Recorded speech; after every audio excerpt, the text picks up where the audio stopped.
بسم الله الرحمن الرحيم. الحمد لله رب العالمين، والصلاة والسلام على أشرف المرسلين سيدنا ونبينا ومولانا محمد الصادق الوعد الأمين، وعلى آله وصحبه أجمعين. أيها الإخوة في الله، السلام عليكم ورحمة الله وبركاته. اللهم علمنا ما ينفعنا وانفعنا بما علمتنا، وزدنا علما وعملا متقبلا يا أرحم الراحمين. وتقبل منا اللهم صيامنا وقيامنا وأذكارنا وصدقاتنا وسعينا، وارزقنا الإخلاص في كل ذلك. أحبتي في الله، ما أسرع مرور الزمن وتعاقب الليل والنهار، وأنا في طريقي إليكم لألتقي مع هذه الوجوه الطيبة. أتذكر لقائي الماضي معكم في رمضان الذي مضى، وها أنا ألتقي معكم بعد أن أمد الله سبحانه وتعالى في أعمارنا وأكرمنا بأن نعيش رمضان آخر. ما أسرع الزمان، وكأنها ليلة أو نهار، وهذه هي الدنيا بين رمضان الماضي ورمضان اليوم الذي نعيش نفحاته. كم من أناس غادروا الدنيا كانوا يعيشون بيننا من أحبة وأقارب وجيران، وكم من أناس رزقوا الحياة فأتوا وشاركونا في رمضان اليوم. فنسأل الله تعالى أن يجعل من تعاقب الليل والنهار وتعاقب الصيام بعد الصيام عبرة لأولي الاتعاظ والاعتبار. أحبتي في الله، أبدأ معكم هذا اللقاء الإيماني مع هذا الصحابي الجليل عبد الله ابن سلام رضي الله تعالى عنه. هذا الرجل العالم كان عالما من علماء اليهود، عالما من علماء بني إسرائيل، كان حبرا من أحبارهم. فحينما سمع بالنبي صلى الله عليه وسلم وبقدومه إلى المدينة المنورة، ورأى أن الناس يهرعون ويسارعون إليه، قال: سأذهب وأنظر إليه، لأن هذا الرجل المطلع عنده علم الكتاب من علماء التوراة، عنده علامات للنبوة. فقال: ذهبت لأتثبت من وجهه، لأن الوجه إخواني إنما هو انعكاس للباطن، كما قال علماؤنا: من أسر سريرة ألبسه الله رداءه.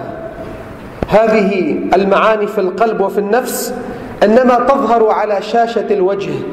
فحينما أتى ونظر إليه وتثبت من وجهه الشريف صلى الله عليه وسلم، قال: إنه ليس بوجه كذاب.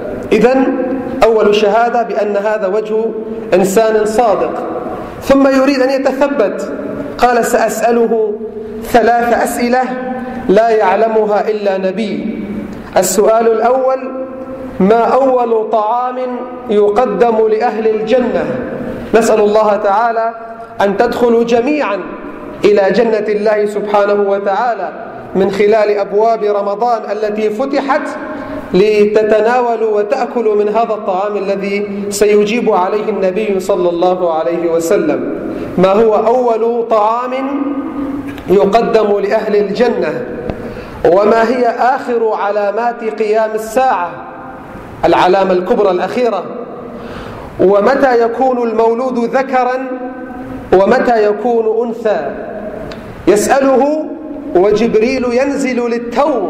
قال: جاءني جبريل الآن وهو يقول بأن أول طعام أهل الجنة زيادة كبد الحوت، وآخر علامات قيام الساعة نار تخرج من قعر عدن. وهذه إخواني من معجزات النبي صلى الله عليه وسلم. مدينة عدن إنما تقوم على بركان خامد، يعني البركان الصامت، كان بركانا نشطا وتوقف، والعلماء الجيولوجيين أهل الجيولوجيا يراقبون هذا البركان، بركان عظيم توقف وبإمكانه أن يتفجر في كل لحظة، وهذه اللحظة ستكون آخر علامة من علامات قيام الساعة. قال: آخر علامات الساعة نار تخرج من قعر عدن تقود الناس إلى المحشر، والمحشر بأرض الشام. نسأل الله تعالى أن يفرج عن أهل الشام وعن المسلمين في مشارق الأرض ومغاربها. وأما بالنسبة للمولود، إذا سبق ماء الرجل ماء المرأة أذكر، أي كان المولود ذكرا، وإذا سبق ماء المرأة ماء الرجل أنثى، أي كان المولود أنثى. وهذا ما أثبته العلم. حينما يجتمع هذه الخلايا في الحمض النووي، النواة تحتوي على هذه الشفرات الوراثية. نطفة الرجل تحمل هذه المورثات المسؤولة عن الرجل والأنثى، عن الذكر والأنثى، يسميه علماء الاختصاص بإكس واي. الواي مسؤول عن الذكورة، وأما الإكس هذه مصطلحات علمية مسؤولة عن ماذا؟ عن الأنوثة. فإذا اجتمع الواي الذكري مع الإكس الأنثوي من المرأة كان المولود ذكرا. وهنا معنى قول النبي صلى الله عليه وسلم بأن ماء الرجل قد سبق ماء المرأة. وحينما يجتمع الإكس في نطفة الرجل مع الإكس في بويضة المرأة، معنى ذلك من الذي سبق للقاح؟ الأنثى مع الأنثى، أي المسؤول عن الأنوثة قد سبقت المورثة المسؤولة عن الذكورة والرجولة. أحسنت. فهنا يكون المولود أنثى. نعود إلى الصحابي الجليل. قال: حينما سمعت منه هذا الكلام قلت مباشرة: أشهد أن لا إله إلا الله وأشهد أنك رسول الله. ثم قال: يا رسول الله، إن اليهود قوم بهت، يعني يقلبون الحقائق، عندهم اتهامات، عندهم زور وبهتان وكذب. اكتم إسلامي لكن اجمعهم واسألهم عني. فجمعهم النبي صلى الله عليه وسلم وقال لهم: ما تقولون في هذا الرجل، في عبد الله بن سلام؟ قالوا: عالمنا وابن عالمنا وحبرنا وابن حبرنا وسيدنا وابن سيدنا. فعبد الله بن سلام قام وأعلن، قال: أشهد أن لا إله إلا الله وأشهد أن محمدا رسول الله. فقاموا نفس الجماعة في نفس المجلس. لاحظوا كيف تقليب الحقائق والبهتان والزور. قالوا: جاهلنا وابن جاهلنا. لاحظوا كيف أنهم احتقروا من مكانته. هذا الرجل الصالح العالم الحبر عبد الله بن سلام الصحابي الجليل يقول: حينما أتيت النبي صلى الله عليه وسلم سمعته يقول: أيها الناس، أطعموا الطعام وصلوا الأرحام وأفشوا السلام وصلوا بالليل والناس نيام تدخلوا الجنة بسلام.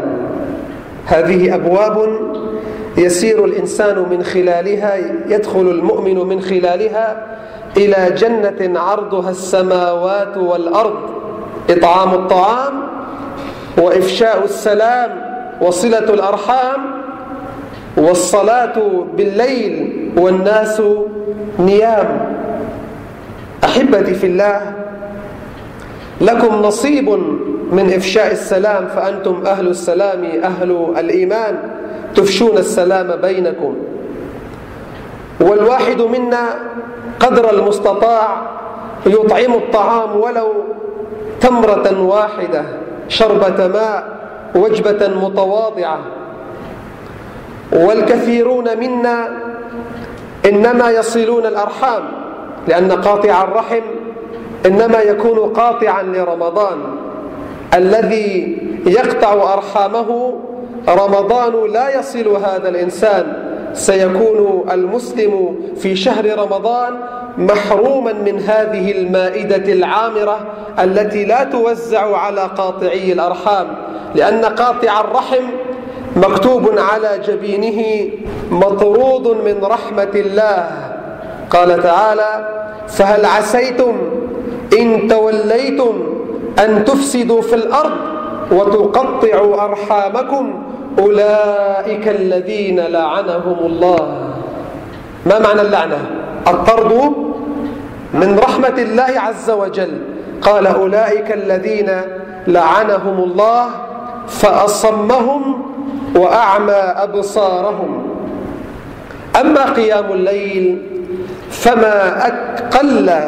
فما أقل السالكين فيه إلا من رحم الله سبحانه وتعالى، وإلا من وفق للقيام بين يدي الله عز وجل.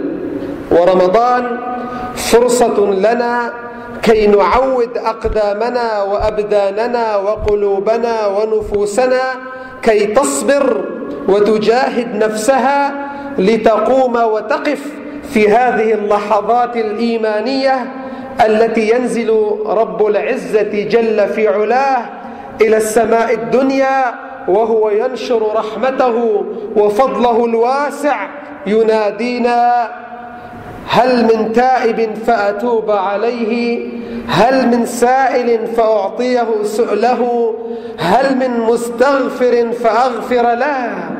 رمضان فرصة لنقوم الليل. أحبتي في الله، قيام الليل فيه أسرار عجيبة. يقول حبيبنا صلى الله عليه وسلم: عليكم بقيام الليل فإنه دأب الصالحين قبلكم. الصالحون من عباد الله عز وجل حياتهم لياليهم كلها ليالي قدر. نسأل الله تعالى أن يدركنا جميعا وأن يجعلنا ممن شهدوا ليلة القدر بتنزل الملائكة والسلام والبركات والتوبة والقبول والعتق من النار. قال: فإنه دأب الصالحين قبلكم. فالصالحون دائما وأبدا يقومون الليل، يقومون بالأسحار، يستغفرون الله عز وجل. هؤلاء الذين مدحهم ربي في القرآن العظيم كانوا قليلا من الليل ما يهجعون، أي كانوا في الدنيا. الآن هم إن المتقين في جنات ونعيم، إن المتقين في جنات وعيون. إنهم كانوا قبل ذلك محسنين آخذين ما آتاهم ربهم، إنهم كانوا قبل ذلك محسنين، كانوا قليلا من الليل ما يهجعون وبالأسحار هم يستغفرون. إذن عودوا أنفسكم، والجماعة تشجع. نعم، صحيح بأن الإنسان إذا قام لوحده يكون أرجى للإخلاص والتبتل والبعيد عن الرياء، لكن عوام الناس وغالبية المسلمين أخذتهم وأنا معهم، أخذتنا الدنيا وقست قلوبنا وأصبحت أجسادنا مهترية لا تقوى على قيام الليل. حينما نجتمع جماعة، الجماعة تقوينا، الواحد منا يقوي الآخر، ببركة الجماعة ننشط لقيام الليل. إذن إنه دأب الصالحين قبلكم وقربة إلى ربكم، فقيام الليل أفضل الصلاة بعد الفريضة كما قال النبي صلى الله عليه وسلم: صلاة الليل. إذن هي بوابة نقترب من خلالها إلى رب العزة جل في علاه. ثم قال عليه الصلاة والسلام: فإنها منهاة للإثم. قيام الليل منهاة للإثم، وهذه دعوة للشباب والشابات، للرجال والنساء الذين يلومون أنفسهم، يوبخون أنفسهم، يبحثون عن الخلاص، عن القوة التي تمنعهم عن المعاصي. يقولون: نحن ندرك ونعي ونؤمن بأن الغيبة تأكل من أعمالنا. أحبتي في الله، على ذكر الغيبة، من أعظم الخسارة، من أعظم الخسارات والحسرات أن يجد المسلم عبادته يوم القيامة توضع في ميزان الآخرين. هذه حسرة. تجد صلاتك بدل أن توضع في ميزانك توضع في موازين الآخرين. تجد صيامك، جوعك في رمضان، قيامك في الليل، بدل أن توضع في ميزان حسناتك في الميزان، ونضع الموازين القسط ليوم القيامة، فلا تظلم نفس شيئا، وإن كان مثقال حبة من خردل أتينا بها وكفى بنا حاسبين. من الحسرات أن تجد أعمالك يوم القيامة توضع في ميزان الآخرين. كيف؟ حينما تغتاب الناس. إذا اغتبت أحدا إنما بقدر مظلمتك وإثمك وغيبتك تؤخذ من صلاتك وقيامك وصيامك وتوضع في موازين الآخرين. لذلك كان يقول أبو حنيفة النعمان الإمام الأعظم رحمه الله تعالى، يقول: لو كنت مغتابا أحدا لاغتبت والدي، لأنهم أولى بأعمالي من غيري، لأنهم أولى بحسناتي من غيري، فلتذهب حسناتي إلى والدي. إن في ذلك لعبرة إخواني، لذكرى لمن كان له قلب أو ألقى السمع وهو شهيد. إذن كثير من الناس يسألوننا وهم يدركون أنفسهم، بل الإنسان على نفسه بصيرة، يعلم بأن هذه معصية، ويعلم بأنها تأكل من أعماله، وأنها تقود إلى النار. يقول: يا شيخ والله ما أدري، نفسي تأمرني، الأمارة بالسوء تقودني إلى المعاصي، أنا أضعف أمام المغريات، أمام النت. أنا أعاهد نفسي أن لا أدخل إلى القنوات الفضائية وإلى المواقع الإباحية، أعاهد الله، لكنني حينما أضغط على زر أدخل انتر أجد نفسي وشيطاني يقوداني إلى هذه القنوات التي لا تحمد عقباها. فما الخلاص؟ ما الذي يقوي إرادتي؟ ما الذي يقوي إيماني؟ ما الذي يجعل بيني وبين المعاصي حاجزا منيعا؟ أقول له: عليك بقيام الليل. النبي صلى الله عليه وسلم يقول: فإنه منهاة للإثم. يعني قيام الليل يقويك ويعطيك الطاقة والقوة التي تنهاك عن المعصية. هذا معنى قول النبي، معنى قول الحبيب صلى الله عليه وسلم: فإنها منهاة للإثم.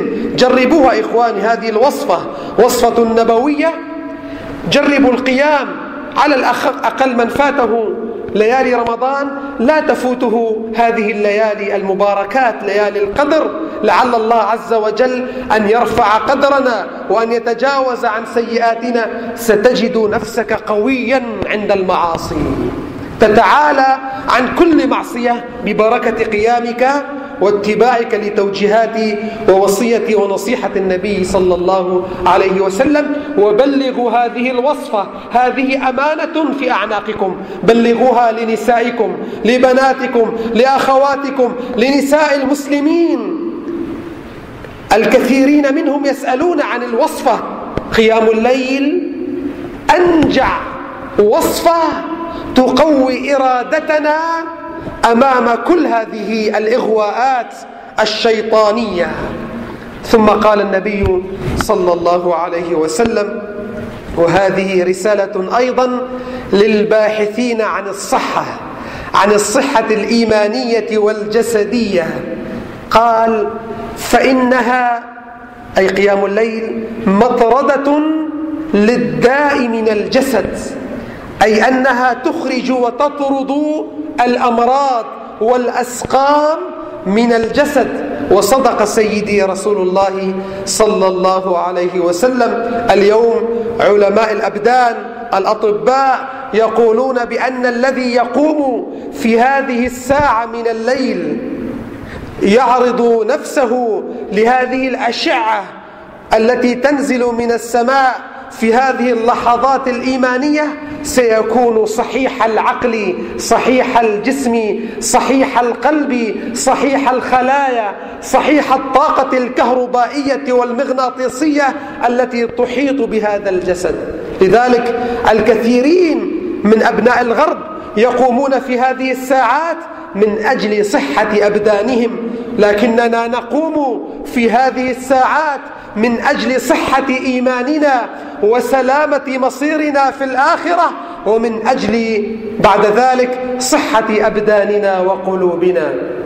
كان عندنا في المسجد، في مسجد الباهية، مسجد الشيخ زايد رحمه الله تعالى وأسكنه فسيح جناته وجعله من عتقاء رمضان، هذا الفراش الذي كان عندي، بل كنت أنا وعنده عند الله نخدم المسجد، بلغ من العمر 72 عاما. هذا الرجل حينما أتيت سبحان الله تبارك الله تفاجأت بقوته، يعمل بنشاط، كان يعتني ويهتم بأشجار المسجد، وكان ينظف، كان يعمل، وهذه شهادة لله، أكثر وأطيب وأحسن من فريق عمل من فريق شركات النظافة اليوم. سبحان الله. هذا الرجل كان قويا، ما رأيته في يوم من الأيام قال لي: تعال وخذني إلى المشفى. ما كان يعاني من أي مرض، أسنانه سليمة، جسده قوي، همة عالية. لكنني أدركت السر سريعا حينما كنت أدخل إلى المسجد قبل أذان الفجر بساعة، الأضواء مغلقة، الظلام في المسجد، أدخل لأنير المسجد فأتفاجأ بصاحبي بجاري وهو واضع جبهته ساجدا يقوم الليل. صلوا بالليل والناس نيام.